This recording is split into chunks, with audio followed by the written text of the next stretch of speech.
መናገር የሌለባችሁን ነገር በመናገራችሁ የምትከፍሉትን ዋጋ በጸጋ ተቀበሉ። ምክንያቱም ሁሉም ነገር ለሰዎች የሚነገር ስላልሆነ። ንቀትም ሆነ ክብርን መነፈግም የሚጀምረው ከዚሁ ነው። ሰው ምንም ያህል ወዳጃችሁ ቢሆን፣ ምንም ያህል ቀርባችሁ ቢሆን፣ ስለናንተ ግን ማወቅ የሌለበት የህይወት ክፍሎች አሉ። ገደብ የሌለው መታወቅ ላላስፈላጊ ንቀት ይዳረጋል። ስለዚህ ምን ለማን ይነገራል የሚለውን ማወቅ ትልቁና ቁልፉ ጥያቄ ነው። ሁሉም ነገር በምክንያት በሆነበት ዓለም ውስጥ ሁለት ጆሮና አንድ ምላስ የተሰጠን ለምን እንደሆነ ብንጠይቅ አነሳሳትም። መልሱም ግልጽ ነው። ተፈጥሮ ራሷ ብዙ ማዳመጥንና ትንሽ መናገርን ትደግፋለች። ስለዚህ ዛሬ ከኔ ጋር ሁሉም ሰው ስለናንተ ሊያውቀው የማይገባ የግላችሁ ሚስጥር መሆን ያለበትን 7 የህይወት ክፍሎች ነግራችኋለሁ። መልካም ልብ ካላችሁ ላይክ በማድረግ ይጀምሩ። እስካሁን ለዚህ ቤተሰብ አዲስ ከሆኑ ሰብስክራይብ በማድረግ ቤተሰባችን ይሁኑ።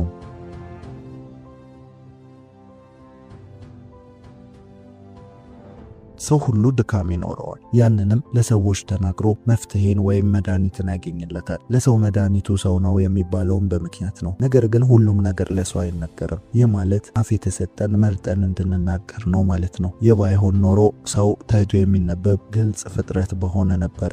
ስለ ራሳቸው ምንም ሳያስቀሩ የሚናገሩ ሰዎች በመጨረሻም ይጸጸታሉ። የሚናገሩትንም ባለመምረጣቸው ዋጋ ሲከፍሉ ይገኛሉ። እናንተ ግን ይህ እንዳይሆን ከህይወት ክፍሎቻችሁ ውስጥ መናገር የሌለባችሁን 7 ነገሮች እነግራችኋለሁ። እነዚህ 7 ነገሮች አልበርት አንስታይን በህይወት በነበረበት ጊዜ ለማንም ማጋራት የሌለባችሁ ሚስጥሮች ናቸው ሲል ተናግሮ ነበረ።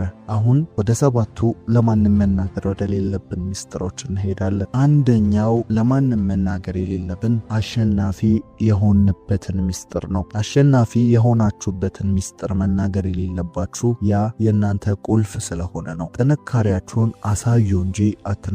ምክንያቱም ጥንካሬያችሁ ምንጭ አለው። ማንም ጠንካራ ሰው ደግሞ የሚጥለው ሌላ ነገር አለ። የመጽሐፍ ቅዱሱ ሳምሶን ጠንካራ ሰው ነበረ፣ ጥንካሬውም ይታይ ነበረ። ነገር ግን ጥንካሬው በፀጉሩ እንደሆነ በተናገረ ጊዜ ያኔ ጥንካሬውን ተነጠቀ። ስለዚህ የጥንካሬያችሁን ምንጭ ወይም ጥንካሬያችሁን አትናገሩ። ይህ ለጠላቶቻችሁ የማጥቂያ መንገድን መክፈት ነው። እንዲሁም የስኬቶቻችሁን ምንጮች ወይም ስኬታማ የሆናችሁበትን ነገር አትናገሩ። ይህ ማለት ለሌሎች አታበረታቱም ወይም አትረዱም አታግዙም ማለት አይደለም። ነገር ግን ለስኬት ያበቋችሁን እነዛ ሚስጥሮችንም ማጋራት ተገቢ አይደለም። ወይም ይህ ራሱን የቻለ ጊዜና ቦታ ያለው ነገር ነው። እስቲ ተመልከቱ። የትኛውም ሀብታም፣ የትኛውም ስኬታማ ሰው አንድ በአንድ ሁሉን ነገር አይዘረግፍም። ምክንያቱም እናንተ ስኬታማ የሆናችሁት ሌሎቹ ያንን ስለማያውቁም ጭምር ነው። አንዳንዴ እንደ ስኬቱ አይነትና ይዘት የሚለያይ ነገር ቢሆንም የስኬት ሚስጥሮች ግን አብዛኛውን ጊዜ አይነገሩም። የቢዝነስና የሥራ ፈጠራ ስኬቶች ሚስጥራቸው መጠበቅ ይኖርበታል። በአንድ እውነተኛ ታሪክ ላስረዳችሁ። አንድ ሰው በዩኒቨርሲቲ ውስጥ ገንዘብ ይቸግረውና ቢዝነስ ለመስራት ያስባል። ከዚያም ከብዙ ሐሳብና ውጣ ውረድ በኋላ አንድ ሐሳብ ላይ ይደርሳል። ያም ሐሳብ ከዚህ በፊት እርሱ ለራስ ምታት የሚሸጥ ቀለል ያለ መድኃኒት ጎን ለጎን ለእግር ሽታም ጥሩ እንደሆነ ከአንድ ሰው የሰማውን ነው። ከዚያም በቀጣዩ ቀን ያንን መድኃኒት ገዝቶ ኤክስፐሪመንት ሲያደርግ እውነትም ያ የራስ ምታት መድኃኒት የእግር ሽታ መድኃኒት ሆኖ አገኘው። ከዚያም በቀጣዩ ያንን መድኃኒት ገዝቶ ስራውን ጀመረ። ስራው ግን ያንን የራስ ምታት መድኃኒት እየገዛ እየፈጨ በሌላ ላስቲክ ማሸግ ነበረ። ይህም የስኬት ሚስጥርን መደበቅ ይባላል። ከዛም ይህ ሰው ለእግር ሽታ መድኃኒት እያለ ከፋርማሲ 5 እና 10 ብር የገዛውን መድኃኒት በ50 እና በ100 በትምህርት ቤት ውስጥ ማከፋፈል ጀመረ። ይህ ሰው ያንን ስራ ሰርቶ የሚፈልገውን ገንዘብ አግኝቶ ከዛ ስራ ወጥቶ መጽሐፉን ጽፎ ይህንን ሚስጥር እስኪናገር ድረስ ለማንም የሚሰራውን ስራ ሚስጥር አልተናገረም ነበረ። በምን እንደሚያወጣው የማይናገርበትም ምክንያት ነገሩ ለመገኘት ቀላል ስለሆነ ነው። ለሱ ቢዝነስ የሆነበት ብቸኛ ምክንያት ያንን መድኃኒት ስለማያውቁት ነው። ስለዚህ ቅድም እንዳልኩት እንደ ስኬቱ ይዘትና አይነት ቢለያየም ነገር ግን የስኬቶቻችሁን ሚስጥር ያሸነፋችሁበትን ሚስጥር ለሰዎች አትናገሩ። ሁለተኛ መጥፎ ታሪካችሁን። ከምንም በላይ የሰው ልጅ በህይወቱ ላይ ወደፊት እንዳይራመድ ከሚይዙት ነገሮች የመጀመሪያው ባለፈ ታሪክ ውስጥ የተሳሳታቸውን ውሳኔዎችና ያበላሻቸውን ነገሮች ናቸው። ሁሉም ሰው ወደ ኋላ ሲመለከት ሊያስታውሰው የማይፈልገው አንድ ወይም ብዙ የህይወት ምዕራፍ አለው። ታዲያ ሰው ይህንን ስህተቱን በጸጸትም ሆነ ይቀልልኛል በሚል መልኩ ላገኘው ሰው ሁሉ ሊያወራ አይገባውም። ይህ የእናንተ የህይወት ታሪክ እንደመሆኑ መጠን እንደ አስፈላጊነቱ በዘርፉ ላይ ብቃት እውቀት ካላቸው ወይም በፈለጋችሁት መፍትሄ ላይ ሙያ ካላቸው ሰዎች ውጪ ማንም ማወቅ የሌለበት የህይወታችሁ ክፍል ነው። ምክንያቱም ያለፈ ስህተቶቻችሁ ለሰዎች በማውራት ትክክል ልታደርጉት አትችሉም። ይህንን ማድረግ ወይም መናገር በሰዎች ዘንድ ንቀትንና የእናንተን ብቃትና ችሎታ ለመቀበል እስኪቸገሩ ድረስ ባለፈ ስህተት ውስጥ ለእናንተ ያላቸውን ግምት ያበላሻል። ያለፈ ስህተታችሁን ስትናገሩ ሁልጊዜም በተቃራኒው ስለእናንተ የሐሜት መድረክን እየፈጠራችሁ መሆናችሁን አትርሱ። በተናገራችሁበት ቅስፈት ከጀርባ ስለእናንተ መወራት ይጀምራል። ያልሆናችሁትን ማንነት ይሰጧችኋል። ከዚያም በኋላ በጥርጣሬ መታየት ትጀምራላችሁ። ለእናንተ የነበራቸውን ፍቅርና አክብሮት፣ እምነት ማጣት ይጀምራሉ። ከዚያም ለምታደርጓቸው ነገሮች ሁሉ የአሁኑ ስራችሁን ከበፊት ማንነታችሁና ታሪካችሁ ጋር በማነጻጸር ሊዳኟችሁ ይጀምራሉ። ትንሹ ጥፋታችሁና ስህተታችሁን ሁሉ ከዛኛው ማንነታችሁና ከመጥፎ ታሪካችሁ ጋር በመደባለቅ እንደ ትልቅ ጥፋት መታየት ይጀምራል። ምናልባትም ከፍ ካለ መገለልና መድሎንም ልትቀበሉ ትችላላችሁ። ከምንም በላይ እናንተን ተገዢ ያደርጋችኋል። ይህንን ለተናገራችሁት ሰው ሁሉ ማጎብደድ ትጀምራላችሁ። የህይወታችሁን ሪሞት ተሰጧችኋላችሁ። ይህንን ሚስጥር ስታጋሩ በፍቅርም ሆነ በይሉኝታ መልክ ሰዎች የሚፈልጉትን ነገር እናንተን ለማስደረግ እንደ ማስገደጃ ይጠቀሙበታል። ፍላጎታችሁን ይነጥቋችኋል። ከዛ በኋላ አለመግባባት እንኳን ቢፈጠር ከዛ ካመናችሁት ወዳጅ መለየት ይከብዳችኋል። ሳታውቁት የዛ ግንኙነት ፈላጊና ተለማማጭ ሆናችሁ ራሳችሁ ታገኛላችሁ። ስለዚህ ብዙ የህይወት ውጣ ውረድ ውስጥ ከመግባታችሁ በፊት ያለፈ ስህተታችሁን፣ መጥፎ ታሪካችሁን ለሰዎች አታጋሩ። ምናልባትም አንዳንዴ ነገሩ ያለፈና በእናንተ ላይ ተጽዕኖ የማይፈጥር ሆኖ ሲገኝ ለማስተማርና ከእናንተ ውድቀትን ሌሎቹ እንዲማሩ ልትናገሩ ትችላላችሁ። ይህም የመንፈስና የስሜት ጥንካሬ ላይ ስትደርሱ የሚደረግ ነው። ሲደረግም ለማንም መናገርና ማውራት የምትችሉት ሆኖ በማንም ፊት በራስ መተማመናችሁን የማይነጥቅ ሆኖ ሲገኝ ብቻ ነው። ነገር ግን ያለፈ ታሪካችሁንና መጥፎ ታሪካችሁን ለጓደኛችሁም ሆነ ለምታምኑት ሰው ለብቻ አትናገሩ። ይህ የእናንተ እስር ቤት ስለሆነ። ሶስተኛው ለማንም መናገር ከሌለባችሁ ነገሮች መካከል ገቢያችሁንና ተቀማጭ ገንዘባችሁን። ገቢያችሁን መናገር የሌለባችሁ ዋነኛ ምክንያት በምትነግሩት ሰው ላይ በሚያሳድረው ተጽዕኖ ምክንያት ነው። ይህንን በሁለት መንገድ ልናየው እንችላለን። ትልቅ ገቢና ትንሽ ገቢ ብለን። ትልቅ ገቢ የሚኖራችሁ ከሆነ በተናገራችሁበት ጊዜ የሚፈጠረው በትንሹም ቢሆን ቅናት ሊሆን ይችላል። ቅናት ባይኖር እንኳን ግን በትልቅ ገቢና ጉራችሁ ምክንያት ብዙ ብድሮችን ትጠየቃላችሁ። ሳይኖራችሁ እንኳን ማበደር ቢያቅታችሁ ገቢያችሁን በመናገራችሁ ምክንያት አትታመኑ። የገንዘብ አንድ ሕግ አለ። ብዙ ገቢ ሲኖር ብዙ ፍላጎት። ያ ማለት የምታገኙት ገቢ ከፍ ባለ ቁጥር የምትፈልጉትም ሆነ ከእናንተ የሚጠይቃችሁ ወጪ ከፍ እያለ ይሄዳል። ይህንን ግን ሰው አይረዳውም። ገቢያችሁን ስትናገሩ ከምንም ወጪ ነፃ አድርጎ ነው የሚመለከታችሁ። ስለዚህ ያንን ገንዘባችሁን ምን ታደርጉታላችሁ ብሎ በራሱ አቅጣጫ ብቻ እናንተን መመልከት ይጀምራል። ያ ማለት ለሱ ካልሰጣችሁት፣ ለሱ ካላበደራችሁት፣ ለሱ ካልረዳችሁት ሌላ ቦታ አትረዱም፣ ሌላ ቦታ አትሰጡም፣ ሌላ የህይወት ጥያቄያችሁ ትንሽ ነው ብሎ ከራሱ ወጪ ጋር ነው የሚያገናዘበው። ስለዚህ ገቢያችሁ ትልቅ ሆኖም ብትናገሩ ላላስፈላጊ ብድርና ላላስፈላጊ ትችት ነው የሚያጋልጣችሁ። ስለዚህ ገቢያችሁ ከፍ ብሎ ከሆነ ከዛም ብሶ ብታበድሩ እንኳን ለእናንተ ለመመለስ ዝግጁ አይሆኑም። እሱ ምን አጣ ዝም ብሎ ነው እንጂ በሚል ብድራችሁ ላለመመለስ በዛም በዚህም ምክንያትን ይደረድራሉ። ግንኙነት እስከሚበላሽበት ድረስ ይደርስባቸዋል። አንዳንዴም ብሬን ስጡኝ ስትሉ ደግሞ ይህ ሁሉ እያገኘ ብለው ልክ እንደ ስግብግብ ይቆጥሯቸዋል። በተመሳሳይ መልኩ ደግሞ ዝቅተኛ ገቢ ካላችሁ ለንቀትና ለዘለፋ መጋለጣችሁ የማይቀር ነው። በምትመሩት ቤተሰብ ላይም ስጋትን ትፈጥራላችሁ። ከምንም በላይ በተናገራችኋቸው ሰዎች ዘንድ ለእናንተ የነበራችሁን ቦታ ክብርን ይቀንሳል። በእናንተም ላይ ማሾፍና መቀለድ ይጀምራሉ። የዚህች ዓለም ስውሩ መተዳደሪያ ገንዘብ ነው። ሰው የሚወድህም የሚከተልህም ገንዘብ ሲኖር ብቻ ነው። በአሁኑ ሰዓት ገንዘብ ከሁሉ በልጦ እየታየ ነው። ዝቅተኛ ገቢያችሁን ከተናገራችሁ ለዘለፋና ትችት ትጋለጣላችሁ። በተጨማሪም እምነታችሁን ታጣላችሁ። ይህ ማለት ቸግሯችሁ እንኳን ገንዘብ ብትጠይቁ ለማበደር ፈቃደኛ አይሆኑም። ምክንያቱም ገንዘባችንን መመለስ አይችልም ብለው ስለሚያስቡ ነው። ስለዚህ ለማንም ሰው ስለ ገንዘባችሁ፣ ስለ ገቢያችሁ አትናገሩ። ይህንን አጠቃሎ ተቀማጭ ገንዘባችሁን መናገር ደግሞ ለቤተሰባችሁ ደህንነት ስጋትን መፍጠር እንደሆነ አወቁ። ሰዎች ሰውን በገንዘቡ መጠን ዋጋ ስለሚያወጡ ራሳችሁን እያስገመታችሁ መሆናችሁን ተረዱ። ስለዚህ አትናገሩ። ገቢያችሁንና የገንዘብ መጠናችሁን እስካልተናገራችሁ ድረስ ሰዎች በማያውቁት የእናንተ የህይወት ክፍል እየገመቱ እያከበሯችሁ ይቀጥላሉ። ነገር ግን የገንዘብ መጠናችሁና ገቢያችሁን በተናገራችሁበት ቅስፈት በተመሳሳይ ዋጋችሁን እየተናገራችሁ እንደሆነ ተረዱና ራሳችሁን ከእንደዚህ አይነት ለንቀትና ለትችት አልፎም ደግሞ ለሌላ ሐሜት የሚያጋልጣችሁን የህይወት ስርዓት ውስጥ አትግቡ። አራተኛ ማን ወዳጃችሁና ማን ጠላታችሁ እንደሆነ ነው። ይህ በጣም አደገኛና ከባድ መረጃ ነው። እናንተ የሆናችሁት በአካባቢያችሁ ነው። አካባቢያችሁ ህልውናችሁ ነው። ትክክለኛ ወዳጆች ሁሌም የማይታወቁ መሆን አለባቸው። የጠላቶቻችሁ ዋና ዓላማ ከእናንተ በፊት አቅራቢያችሁ ያሉ ሰዎች ስለሆኑ ነው። አስተውላችሁ እዩ። ዘራፊና ገንዘብ ተቀባዮች ራሱ ያገቱት ሰው ሁሌም ዓላማቸው አይደለም። ዓላማቸው ባገቱት ሰው ጋር ጥሩ ወዳጅነት ያለው ለዛ ለታገተው ሰው ሲል ምንም መክፈል የሚችለው ሰው እንጂ። ስለዚህ እናንተን ለማጥቃት ትልቁ መንገድ የምትወዱትን መጠቅ ነው፣ የምታምኑትን መጥለፍ ነው። እዛ ሰው ጋር ስለ እናንተ በቂ መረጃ ሊገኝ ስለሚችል። ስለዚህ ሁሌም ወዳጃችሁን ለሰዎች አትናገሩ።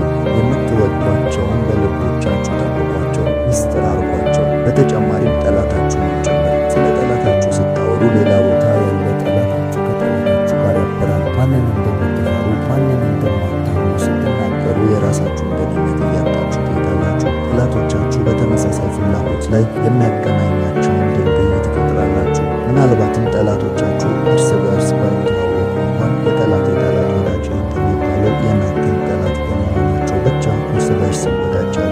ስለዚህ ስለ እያንዳንዱ ሰው በእናንተ ዘንድ ስላለው ቦታ ለሰዎች በግልጽ አትናገሩ። ወዳጃችሁንም ጠላቶቻችሁንም በልቦቻችሁ ያዙ፣ አትናገሩ።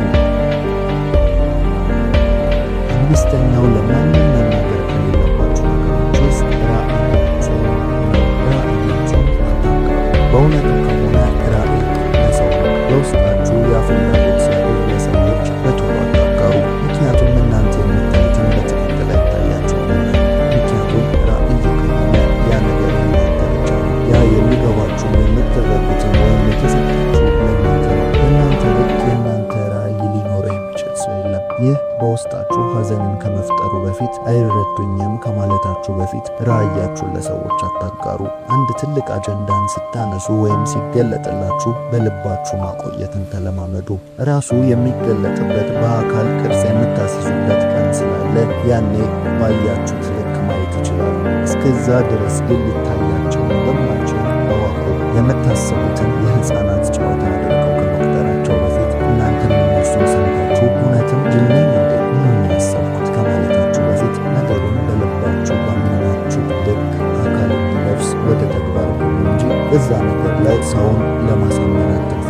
እስቲ ያስቡት። መጀመሪያ ሰው በሰማይ ላይ መብረር የሚል ሀሳብ የመጣለት ሰው በጓደኞቹ በህብረተሰቡ ዘንድ አውሮፕላንን ከመስራቱ በፊት ሀሳቡን ሊያስረዳ ቢሞክር ምን ሊፈጠር እንደሚችል ተረዱ። ራእይ የሆነበት ምክንያት ሁሉም ሰው ማየት ባለመቻሉ ነው። ስለዚህ ራእያችሁን ለማንም አታጋሩ። ሁለተኛው ምክንያት ደግሞ እንዳይሰረቅና በሀሳባችሁ ልክ ሳይሰራ ተንቀሳቅሶ እንዳይጠፋ ነው። ራእይ በባለ ራእይ እጅ ካልገባ ያልታያቸው ምስል ለመስራት ስለሚጥሩ ነገሩ ምልክት እንጂ በትክክል ሀሳቡን ማውረድ አይችልም። ስለዚህ ባለ ራእይ ከሆናችሁ ነገሩን እስከ ዳር ለማድረስ ራእያችሁን በልባችሁ ጠብቁ። ይህ ማለት ጓደኛን አትፍጠሩ፣ መንገድን አብሯቸው የሚጓዝን ሰው አትፍጠሩ ማለት አይደለም።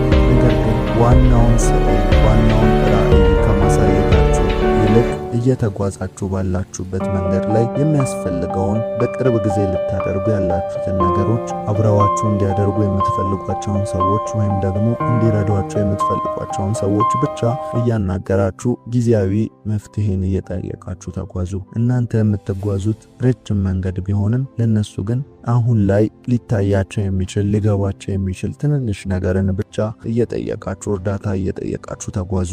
ያ ነው የራዕይ መንገድ። ዋናውን ትልቁን ስዕል ማንም ሊመለከትላችሁም ሊረዳችሁም ስለማይችል ነው። ስለዚህ ራዕያችሁን የግል ሚስጥር አድርጉት። ስድስተኛው ስለ ሰው አትናገሩ።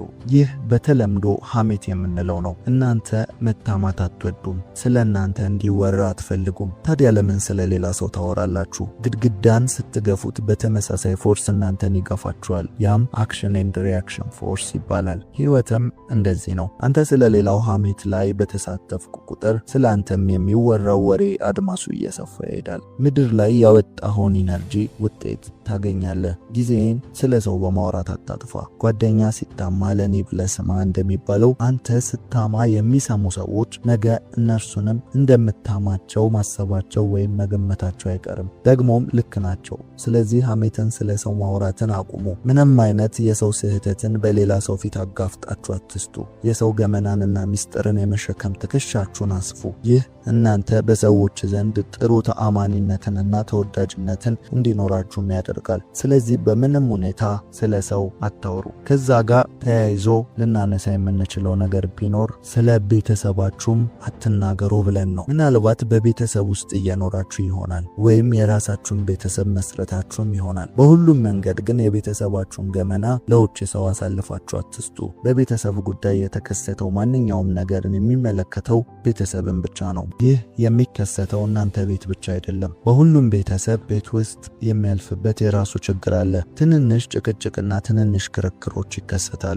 ይህም አለመስማማትም ሆነ አንዳንዴ ደግሞ መቋጫ የሌለው አለመግባባት ይኖራል። ነገር ግን በዚህ ጊዜ ክፍተት መፍጠር የለባችሁም። ለማንም ሰው ዳኝነት ጓደኛንም ሆነ ሌላ አካልን በቤተሰብ ጉዳይ አታስገቡ። ትልቁ መርከብ በትንሽ ቀዳዳ አብዝቶ በገባው ውሃ ምክንያት ሊሰጥም ይችላል። በተጨማሪም አንዳንዴ ከጸብና ክርክር ውጪ ቤተሰብ የሚያልፍበት ሌላ የገንዘብና የህመም ወይም የተለያዩ ችግሮችን አሳልፋችሁ አትስጡ። ከማንም ጋር አትወያዩበት። ቤተሰባችሁን አደጋ ላይ አትጣሉ። ቤተሰብ በእናንተ ምክንያት ድክመቱ ታውቆ ሀፍረትና መሸማቀቅ ውስጥ ሊገባ አይገባም። ይህንን ስታደርጉ ደግሞ መጀመሪያውኑም የቤተሰቡ ሚስጥር የእናንተም ጭምር ስለሆነ ነው። ነገር ግን የእናንተ ብቻ አይደለም። ስለዚህ መናገር እንኳን ቢያስፈልግ የቤተሰቡ የግል ፍላጎት ከግምት ውስጥ ገብቶ በውይይት የሚፈቀድ ነገር መሆኑን አትርሱ። ካለዚያ እንደ ራሳችሁ ብቻ ሚስጥር በየቦታው ከዘራችሁት ለጠላት ሰፊ በርን ትከፍታላችሁ። የቤተሰባችሁን ደህንነት አደጋ ላይ ትጥላላችሁ። ስለዚህ የእናንተ ቤት ጓዳ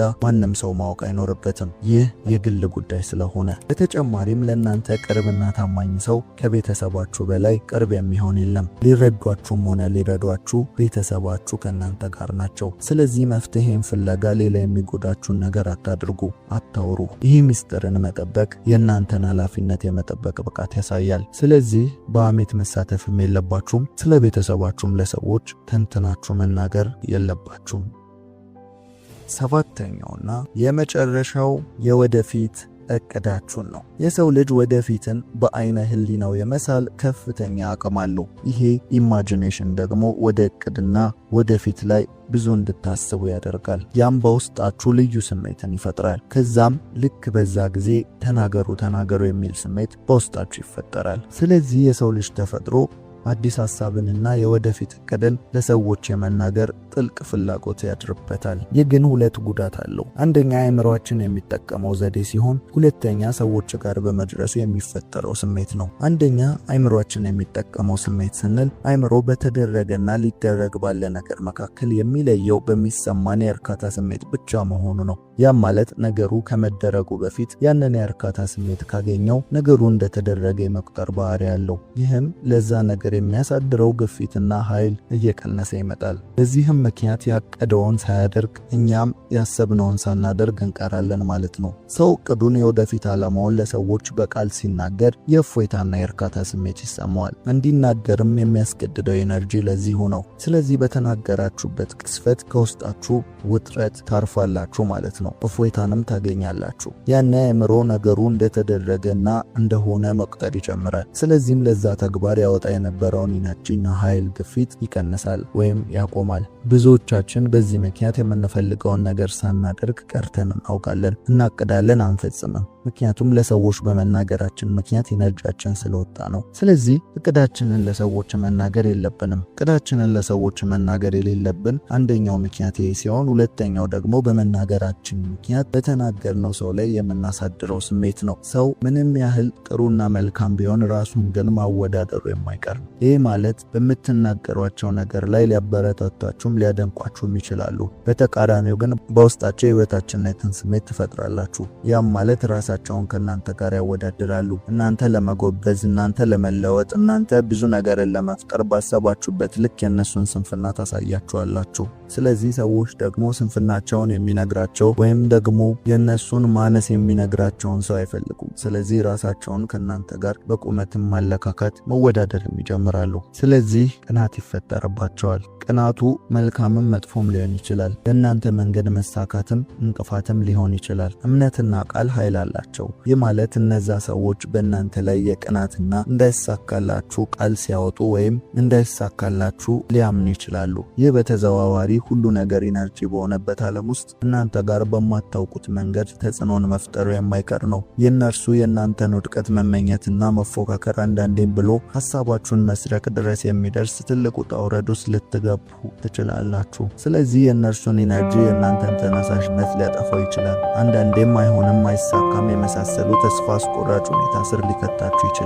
ስለዚህ መቼም ቢሆን የወደፊት እቅዳችሁን ዝም ብላችሁ አትናገሩ። በልባችሁ ስር መያዝና ማቆየትን ተለማመዱ። አሁን ያወራነው የወደፊት እቅዳችሁን ነግራችኋቸው ስለ እናንተ መጥፎ ሊያስቡ ስለሚችሉ ሰዎች ነው። ነገር ግን ሁሉም ሰው እንደዚህ ነው ማለት አይደለም። ትክክለኛ ለእናንተ መልካምን የሚመኝ የሚረዳችሁ፣ ከጎናችሁ የሚቆም ከራሱም ጋር የማያወዳድራችሁ ሊኖር ይችላል። ነገር ግን እንደርሱ አይነት ሰው ጋር ደግሞ ለፍርድ ወይም ደግሞ ያንን ነገር ትንሽ ቆይታችሁ ባታደርጉት እንድታፍሩና በተናገራችሁት ነገር እንድትጸጸቱ የሚያደርግ ስሜት ይፈጥርባችኋል። ስለዚህ ልታደርጉ ያሰባችሁትን ነገር በተግባር ብቻ ብታሳዩት እናንተ ላይ ያለ ምንም መጥፎ ስሜት ትክክለኛ ለውጥን ትፈጥራላችሁ። ስለዚህ ቀድሞ መናገርና ነገሮችን በልቦቻችሁ ያስቀድማል።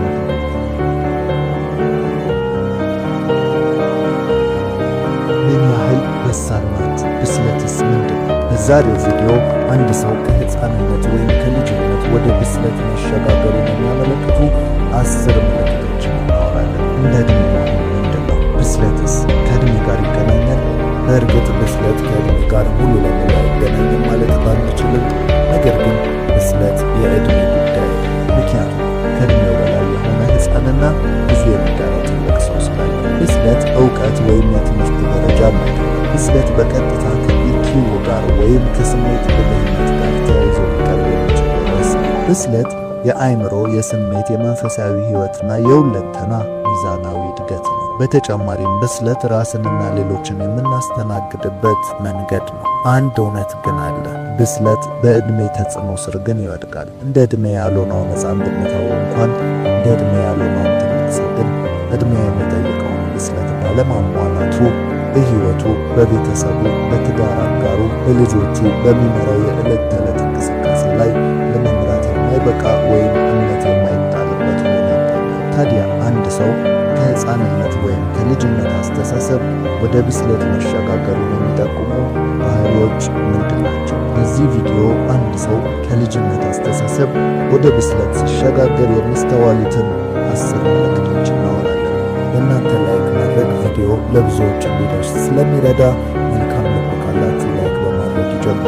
አብዛኞቻችሁ ደግሞ ለዚህ የቁም ነገር ቻናል አዲስ ከሆኑ ደግሞ ሰብስክራይብ በማድረግ ቤተሰባችን ነው።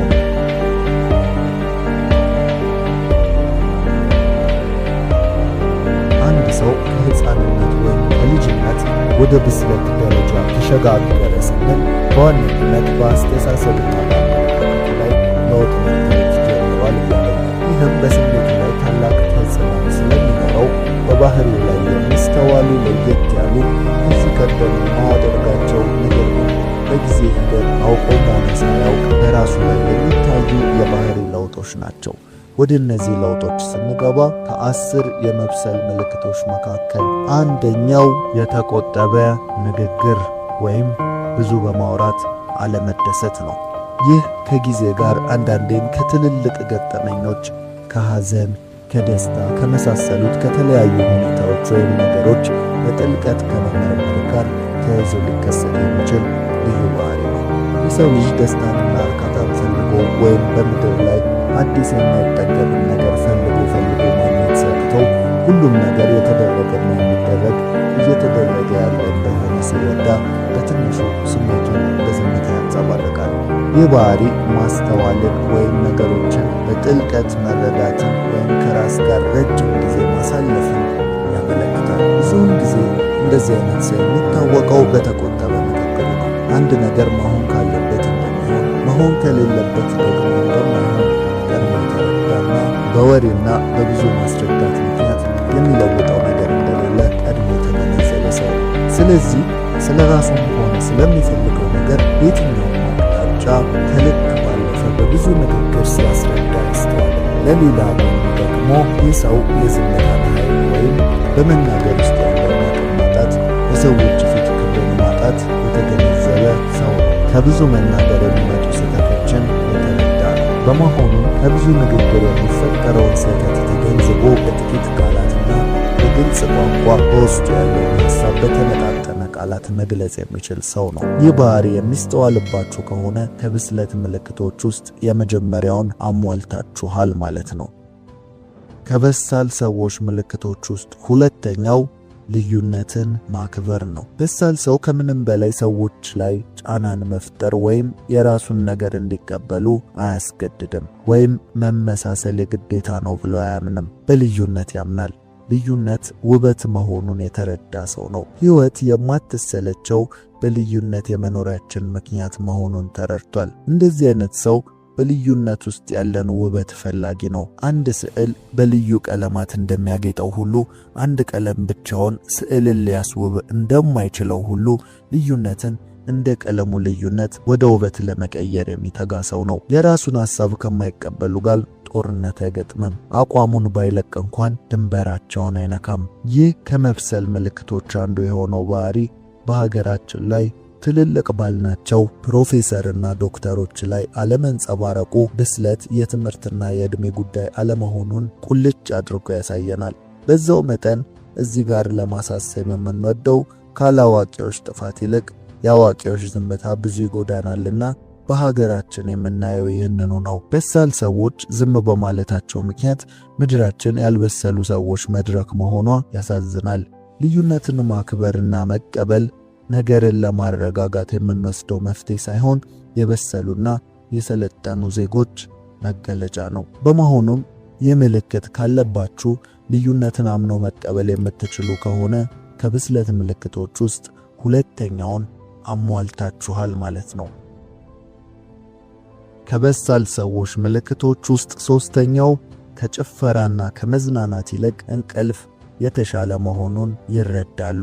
ይህ ራስን እያስጨነቁ ወይም እየፈለጉ አለማድረግ አይደለም።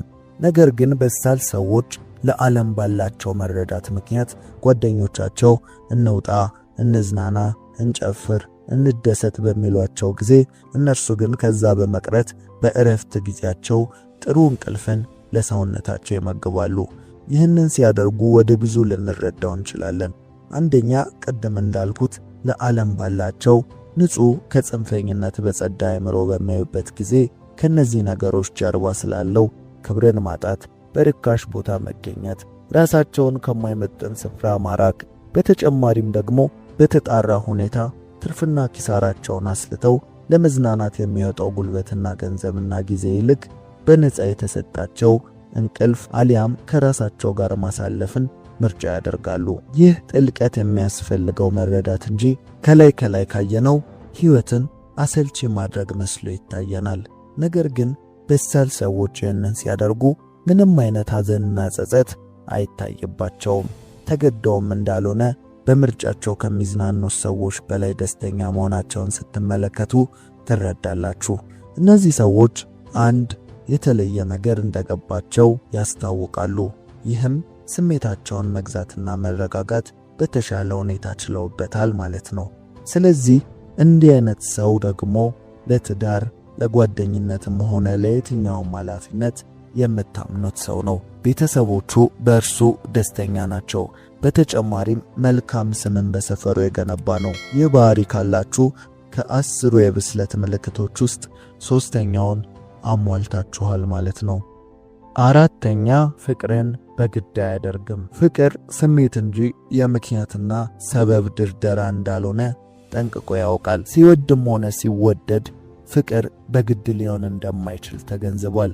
ስለዚህ ከከንቱ ድካምና ልፋት ራሱን የጠበቀ ሰው ነው። በሳል ሰው ፍቅርን በፍቃድ ላይ ብቻ ይመሰርተዋል። ማፍቀር መታደል ነው፣ ያፈቀሩትንም ሰው የራስ ማድረግ እንዲሁ።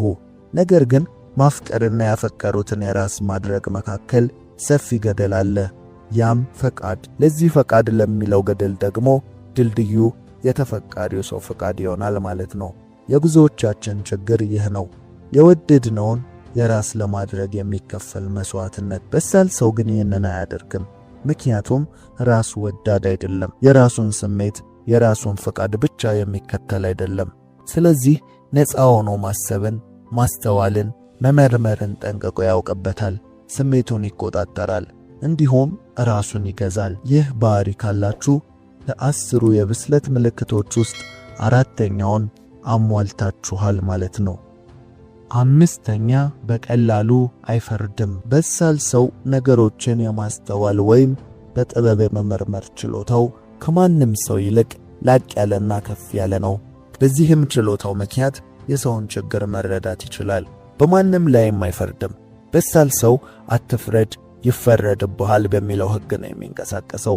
ኮሽ ባለ ቁጥር በወሬና በሐሜት ሁሉ ላይ እየተሳተፈ ጣቱን በሌሎች ላይ እየቀሰረ ሰዎችን ሲኮነንና በድካምና በስንፍናቸው ላይ ሲዘባበት አይታይም። ይልቁኑ በነገሮች ሁሉ ላይ ይህንን ስለምን ሲሉ አደረጉት ብሎ ይጠይቃል።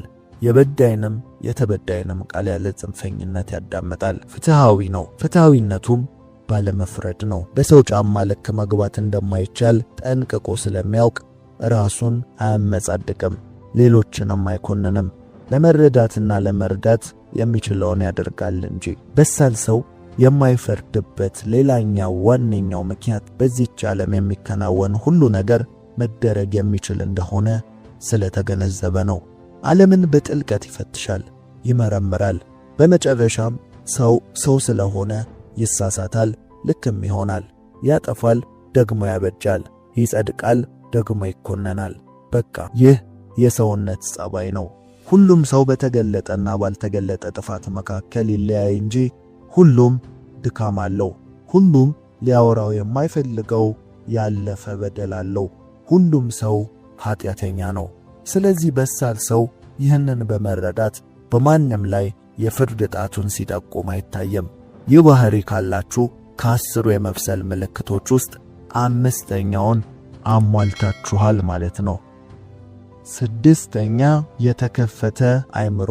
የበሳል ሰው መገለጫ ከሆኑት መካከል ዋነኛው የተከፈተ አእምሮ ነው፣ የፈጠራው ችሎታው ነው። ይህ በሳል ሰዎችን ከላይ ላነሳናቸው ባህሪዎች ሁሉ እንደ ዋነኛው ባህሪ ነው። በሚያስደንቅ ሁኔታ በሳል ሰዎች ከማህበረሰቡ፣ ከቤተሰቡ፣ ከሁሉም ነገር ነፃ በሆነ ተጽዕኖ በሌለበት መልኩ ማሰብን ይችላሉ።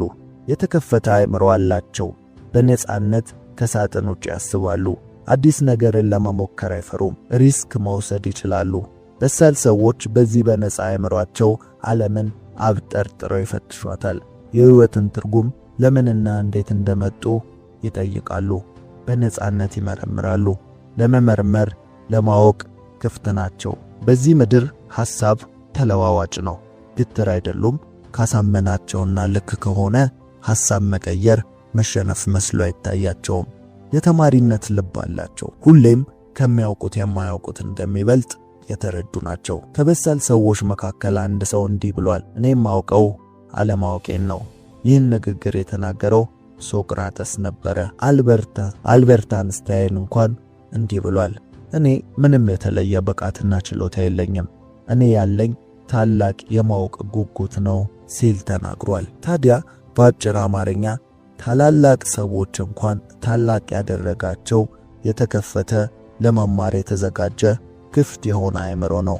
የድንቁርና ዋናው መንስኤ የተዘጋ አእምሮ ነው። ጠባብ፣ ውስን፣ ከሚያውቀው ውጪ ለመጨመር የማይፈልግ ሁሉን የሚያውቅ የሚመስለው ያ ነው መሃይምነት። የተከፈተ አእምሮ ካላችሁ ሁሌም ራሳችሁን እያሻሻላችሁ ትገኛላችሁ።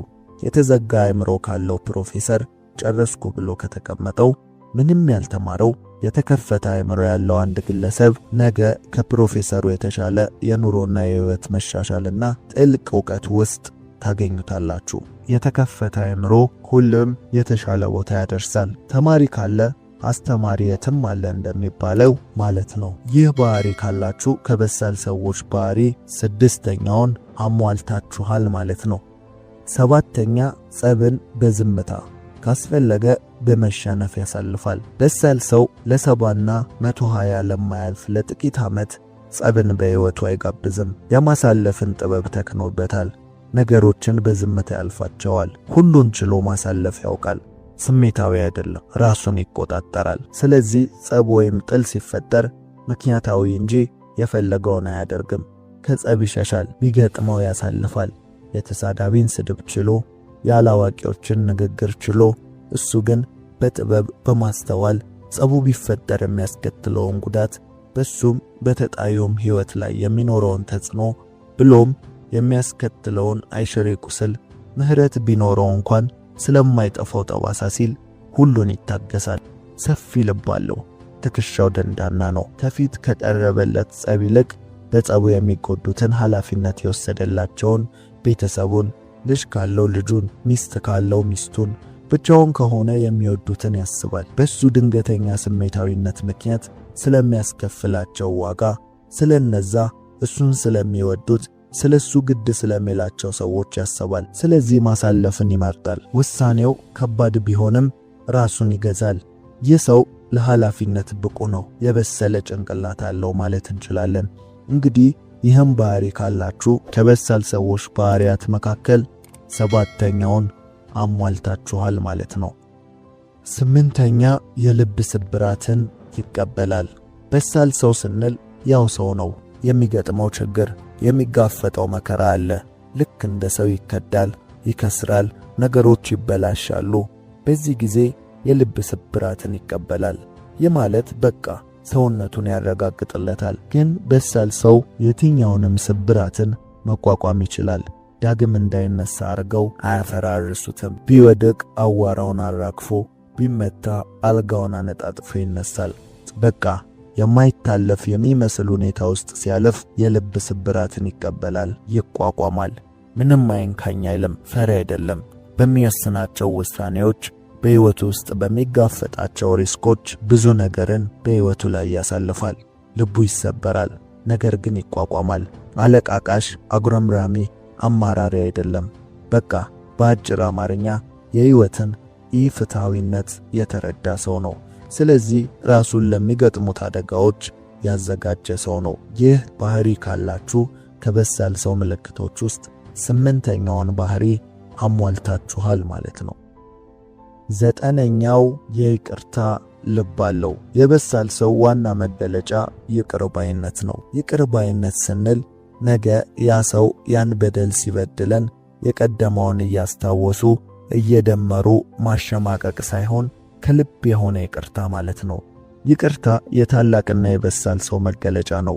ይቅርታ መሸነፍ አይደለም፣ ይቅርታ ማሸነፍ ነው። ይቅር ላይባል የሚችል ምንም በደል የለም። እዚህ ጋር አንድ ማሳሰብ የምንፈልገው ነገር ይቅርታ ለአንዳንድ ሰዎች ወደ ነበረው መመለስ ሊመስል ይችላል። ይህ እንደ በደሉ ይወሰናል። በደሉ ከባድ ከነበረና ከይቅርታ በኋላ ከዛ ሰው ጋር እንደነበራችሁ መሆን ግዴታችሁ አይደለም። ምክንያቱም በቃ የእናንተን ገደብ ሊጠብቅ ይገባል። የተጣሰባችሁን መብት እስካለ ድረስ የእናንተ ግዴታ ከልብ የሆነ ይቅርታ ብቻ ነው። ከዛ ጓደኛ ከነበራችሁ ድጋሜ ጓደኛ መሆን አይጠበቅባችሁም። በቃ ግን ንጹህ ይቅርታ። ምክንያቱም ሰው ሕይወቱ ላይ ማስቀጠል የሚፈልገውን ሰው መምረጥም መወሰንም ያለበት ያው ራሱ ሰው ነው። የይቅርታ ግዴታ ውስጥ ሆናችሁ በይሉኝታ የማትፈልጉትን ህይወት መቀጠል የለባችሁም። ከዱርዬና ከሚያበላሽ ሰው ጋር ግንኙነትን ከጀመራችሁ እንኳን እንደምታቋርጡ ሁሉ ከበደላችሁ ሰው ጋርም እንዳይደገም መራቅ ትችላላችሁ። ምክንያቱም ይቅርታ ስናደርግ መተው እንጂ መርሳት ስለማንችል፣ ምክንያቱም የሰው ልጆች ነን። ግን ንጹህ የይቅርታ ልብ ካላችሁ ከበሳል ሰው ምልክቶች ውስጥ 9ኛውን አሟልታችኋል ማለት ነው። 10ኛ ደስታውን ማንም ከማይደርስበት ቦታ የሰቀለ ሰው ነው። በሳል ሰው በራሱ በህይወቱ በኑሮ በሁሉም ነገር ደስተኛ ነው። ባጭሩ ደስታው ራሱ ጋር ነው። ከማንም ጋር ያዳበለው ደስታ የለም። ለመደሰት ራሱ በቂ ነው። አንዳንድ ጊዜ አንዳንድ አደገኛና ጥንቃቄ የሚያስፈልጋቸው ዕቃዎች ሲኖሩ በላያቸው ላይ ሕፃናት ከማይደርሱበት ቦታ ይቀመጥ የሚል ጽሑፍ ይሰፍርባቸዋል። በሳል ሰውም ልክ እንደዚሁ ደስታውን ማንም ከማይደርስበት ቦታ ያስቀምጠዋል፣ ከልቡ ስር ይሸሽገዋል። የማንም መምጣት፣ የማንም መሄድ፣ የማንም አብሮ መጓዝና አለመጓዝ ደስታውን አይሰጠውም፣ አይነጥቀውም። ደስታውን በሁኔታዎች ላይ አያደርግም። ደስታውን ራሱ ጋር፣ ደስታውን በተፈጠረለት ዓላማና በፈጠረው አምላኩ ላይ ብቻ ያደርጋል። ይህ ሰው በሳል ሰው ነው። ይህ ሰው ማመዛዘን ችሏል እንለዋለን። ስለዚህ ይህ ምልክት ካላችሁ ከበሳል ሰው ባህሪያት መካከል 10ኛውን አሟልታችኋል ማለት ነው። ከበሳል ሰው ባህሪያት ከ10 ስንት እንዳገኛችሁ በኮሜንት ላይ ጻፉልን። ከተመቻችሁ ላይክ፣ ቤተሰብ ካልሆናችሁ ደግሞ ደግመን እንድንገናኝ ሰብስክራይብ በማድረግ ቤተሰባችን ይሁኑ። እናመሰግናለን።